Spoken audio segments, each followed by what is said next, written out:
네, 안녕하세요. 가든 디자이너 오경아입니다. 보통 가든 디자인이라 그러면 식물을 어떻게 심어야 되나만 고민을 많이 하시는데요. 사실 저희가 가든 디자인을 하다 보면 주어진 조건이라는 게 늘 생겨나요. 근데 그 주어진 조건이 때로는 건물일 때가 굉장히 많거든요. 근데 그 건물이 꼭 있어야 되는 뭐 엘리베이터실이라든가 무슨 기계실이라든가 이런 것들과 정원이 같이 갈 때가 굉장히 많거든요. 건물을 그대로 두고 디자인을 했을 때 디자인의 느낌이나 이런 것들이 좀 많이 달라질 수가 있어요. 그래서 최근에는 이 벽체를 아예 디자인의 하나의 그 공간으로 활용하는 경우가 많거든요. 그게 이제 가장 많이 쓰는 것 중에 하나가 벽화예요. 벽화를 잘 활용하면 벽화 자체가 정원의 일부분이 될 수 있는 사례가 될 수 있기 때문에 제가 이곳에서 그런 시도를 좀 해봤거든요. 부산은 자작나무가 거의 자랄 수가 없는 곳이에요. 왜냐하면 열대 현상도 많고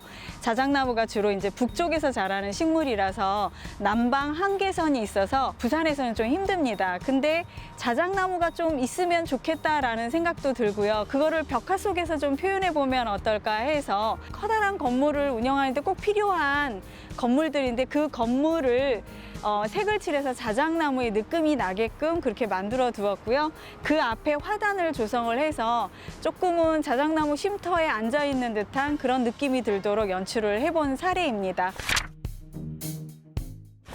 제가 지금 앉아있는 의자 있는데요. 저희가 가든 디자인할 때 가장 중요한 부분 중에 하나가 앉을 수 있는 공간의 연출이에요. 그래서 저희가 벤치 디자인도 사실은 별도의 영역으로 아트적으로 예술적으로 할 때도 많은데요.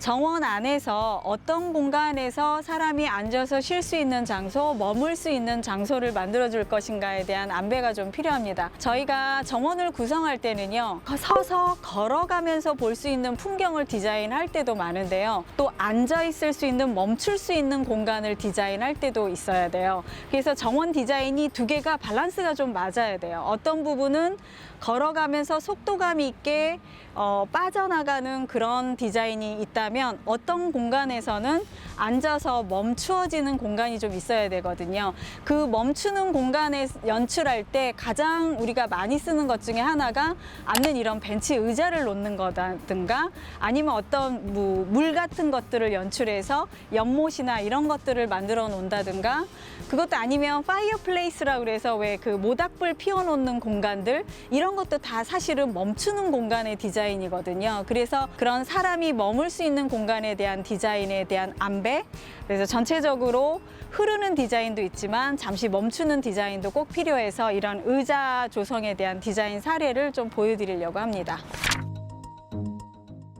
네, 이곳이 원래는 이제 스타필드 명지에서 시민들을 위해서 돌려준 공간이어서 사실 전문 용어로는 공개공지라고 해요. 시민을 위한 공원이 만들어진 거예요. 그래서 이 공원은 사실 정원하고는 좀 개념이 많이 다르죠. 아무라도 누구라도 들어와서 이용하실 수 있는 공간이기 때문에 공원의 연출법은 정원의 연출법하고는 조금 달라요. 그래서 정원이라 그러면 내가 관리를 할 수 있는 만큼 아름다움에 초점을 많이 둔다면 또 이런 공개공지나 공원의 느낌이 되면 시민의 쉼터라든가 또 여러분들이 들어오셨을 때 남녀노소를 불문하고 다 편안하게 즐길 수 있는 곳으로 연출을 하게 되는데요. 그러다 보니까 그간의 공원 디자인이 수목을 연출하는 것만, 그러니까 나무만을 넣어서 연출하는 기법에서 크게 벗어나지를 않았거든요. 근데 그러다 보니까 사람들의 이용이 계속 떨어져요.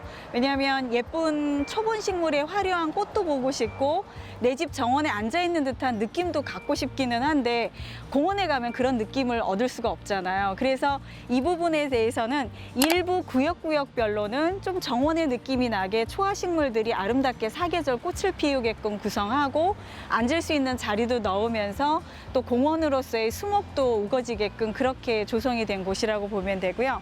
사실 여기가 제가 처음부터 디자인했던 곳이 아니에요. 이미 공개공지로서 디자인이 끝난 시점에서 여기가 다 그냥 잔디밭이었거든요. 근데 지금 제가 땡볕에 지금 인상을 좀 찡그리고 있을 텐데 엄청나게 땡볕이 쏟아지는 이 잔디밭을 이용하실 분이 거의 없었어요. 그래서 이 자리를 잔디를 일부로만 남기고 나머지 구역에 앉는 의자와 함께 작은 화단을 다시 조성해 드린 거거든요. 그래서 조금 더 그냥 비어져 있는 공간이지만 그리고 같은 목적이에요. 잔디 광장이나 여기나 사람들이 앉아서 쉴 수 있는 공간을 마련해 주는 건데 조금 더 아늑한 곳에서 잘 이용하실 수 있게끔 디자인을 바꾼 사례입니다. 그래서 지금 보시는 것처럼 사계절 동안 봄부터 늦 가을이 될 때까지 피고 지는 식물들이 계속 올라올 수 있게 그렇게 구성이 되어 있고 앉는 의자까지도 마련되어 있고 물론 좀 넓은 공간에 이런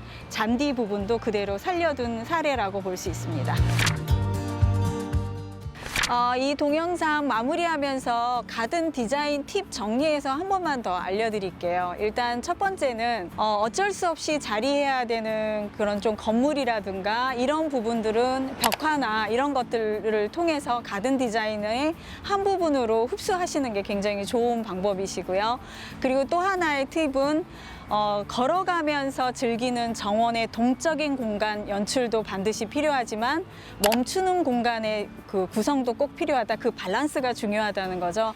그리고 멈추는 공간의 연출을 위해서는 앉는 의자라든가 어떤 그 사람이 모일 수 있는 공간이라든가 이런 것들을 만들어내야 된다. 이 두 가지 팁 잊지 않으셨으면 좋겠고요. 그리고 특히 이런 공원 같은 너른 부지를 디자인하실 때에는 수목으로 연출하는 그런 디자인 기법과 그리고 초화가 연출되는 디자인 기법을 좀 섞어주셔야 돼요. 그래야만 공원이 가지는 그런 단조로움을 피할 수 있기 때문에요. 그런 것들을 다 좀 안배를 해서 관리 측면도 물론 신경을 써야 되기 때문에 모든 거를 다 초화로만 연출하실 수는 없어요.